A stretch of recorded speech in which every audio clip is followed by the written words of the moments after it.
दोस्तों अगली बड़ी खबर, जुलाई से बच्चों को लगेगा कोरोना टीका। तीसरी लहर आने में अभी 6 से 8 महीने। जी दोस्तों, कोरोना टीका के संकट के बीच देसी वैक्सीन कंपनी ज़ायडस कैडिला से जुड़ी बड़ी खबर सामने जानकारी मिली है कि इस वैक्सीन का ट्रायल लगभग पूरा हो गया है और अगले कुछ महीनों में इसे बच्चों को लगाया जाना शुरू भी किया जा सकता है। कोविड वर्किंग ग्रुप के चेयरमैन डॉक्टर एन के अरोड़ा की तरह से यह बात कही गई। एन के अरोड़ा ने बताया कि ज़ायडस कैडिला की कोरोना वैक्सीन का ट्रायल लगभग पूरा हो चुका है। अब जुलाई के आखिर में फिर अगस्त में हो सकता है। इसे 12 से 18 साल के बच्चों को लगाया जाना शुरू किया जाएगा। फिलहाल देश में 18 साल से ऊपर के लोग कोरोना टीका लगाया जा रहा है। तीसरी लहर से पहले केंद्र सरकार ज्यादा से ज्यादा लोगों को कोरोना टीका लगाना चाहती है।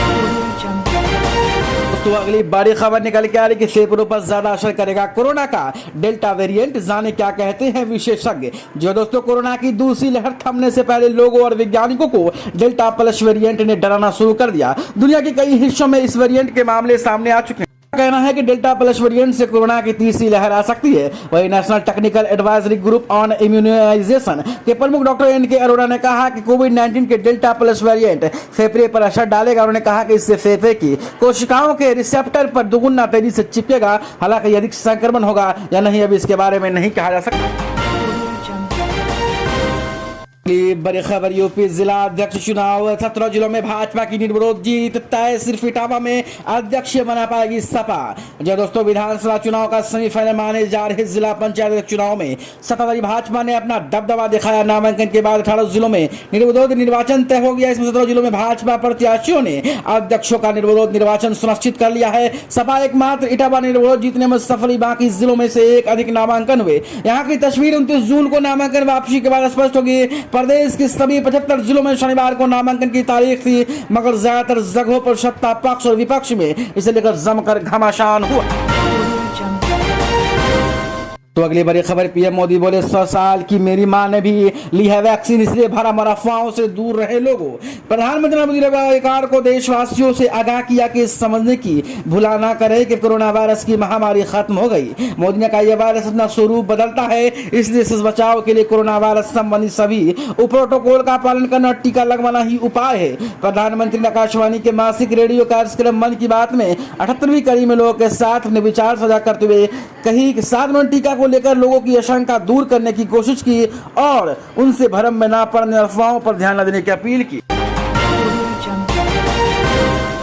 दोस्तों अगली बड़ी खबर, हरियाणा रियायतों के साथ 5 जुलाई तक बढ़ा कोरोना लॉकडाउन। जाने क्या खुलेगा और क्या बंद रहेगा। जी दोस्तों, हरियाणा में 50% की क्षमता के साथ सुबह 6 बजे से रात 8 बजे तक जिम खोले जा सकेंगे। सभी दुकानें सुबह 9 बजे से रात 8 बजे तक खोली जा सकेंगी। स्पॉट स्विमिंग पूल अभी भी बंद रहेंगे। तो हरियाणा के मनोहर लाल खट्टर की सरकार ने राज्य में कोरोना संक्रमण को लेकर लागू लॉकडाउन को बढ़ाकर 5 जुलाई तक कर दिया। हालांकि इसके साथ ही सरकार ने कुछ रियायतों का भी ऐलान किया। इसके तहत राज्य भर में सभी दुकानें सुबह 9 बजे से रात 8 बजे तक खुलेंगी।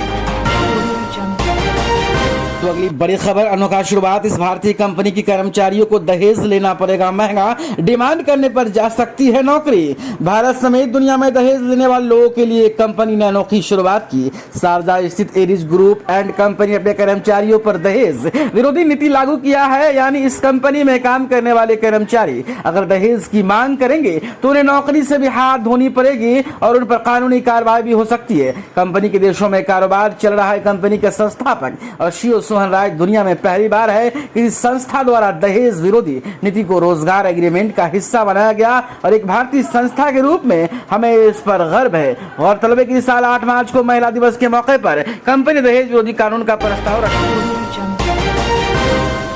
दोस्तों अगली बड़ी खबर, मातृभूमि को स्पर्श कर भावुक हुए राष्ट्रपति। बोले सपने में भी नहीं सोचा था कि राष्ट्रपति भवन तक पहुंच जाऊंगा। जी हां दोस्तों, राष्ट्रपति रामनाथ कोविंद जब अपने पितृ गांव पहुंचे तो सबसे पहले उन्होंने अपने मातृभूमि को चरण स्पर्श किया। राष्ट्रपति ने इस दौरान कहा कि इस बार देर से आया हूं, अगली बार जल्दी आने का मौका मिले। उन्होंने कहा कि आज आपसे ज्यादा मुझे यहाँ आने की खुशी है। उन्होंने कहा कि पथरी देवी से मैंने आशीर्वाद लिया और यहाँ आने से पहले मैंने बाबा साहब की प्रतिमा पर माल्यार्पण।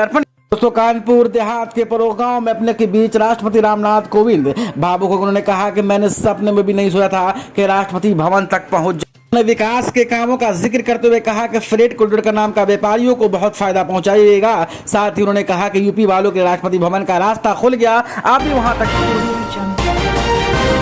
दोस्तों अगली बड़ी खबर, घोटाले का आरोप लगाने वालों को कोर्ट में घसीटेगा राम मंदिर ट्रस्ट, निशाने पर प्रियंका गांधी और संजय सिंह। जी हां दोस्तों, अयोध्या में राम मंदिर परिसर निर्माण के लिए ली जा रही जमीन पर जो घोटाले का आरोप लगाए गए, अब उस पर राम मंदिर ट्रस्ट कानूनी कार्रवाई का मन बना रहे। इसमें आप नेता संजय सिंह, कांग्रेस महासचिव प्रियंका गांधी वाड्रा समेत अन्यों पर मानहानि का केस भी दर्ज करा जा सकता है। फिलहाल श्री राम जन्मभूमि तीर्थाटन क्षेत्र न्याय इस मामले में कानूनी सलाह ले रहा है। इसमें दो विकल्पों पर विचार किया जा रहा है कि मानहानि का मुकदमा हो या जनता को बरगला कर भड़काने और फर्जी तथ्यों के आधार पर झूठे आरोप लगाने का। जानकारी के मुताबिक जल्द ही तय हो जाएगा किस तरह की कानूनी कार्रवाई की जानी चाहिए। तो अगली बड़ी खबर, लगातार दूसरे दिन भी बढ़ गया पेट्रोल डीजल का भाव। जाने अब क्या है आपके शहर में इसकी कीमत। पेट्रोल डीजल की कीमत में लगातार दूसरे दिन बढ़ोतरी की गई। पेट्रोल की कीमत में 35 पैसे प्रति लीटर और डीजल 25 पैसे प्रति लीटर महंगा हुआ। पेट्रोल डीजल की कीमत का असर सीधे आम आदमी की जेब पर पड़ता है। तेल की कीमत में बढ़ोतरी का सीधा अर्थ महंगाई है। कल भी पेट्रोल और डीजल की कीमत में 35 पैसे बढ़ोतरी हुई है। आज भी इसके दाम बढ़ गए। देश के ज्यादातर राज्यों में पेट्रोल की कीमत का आंकड़ा 100 के पार।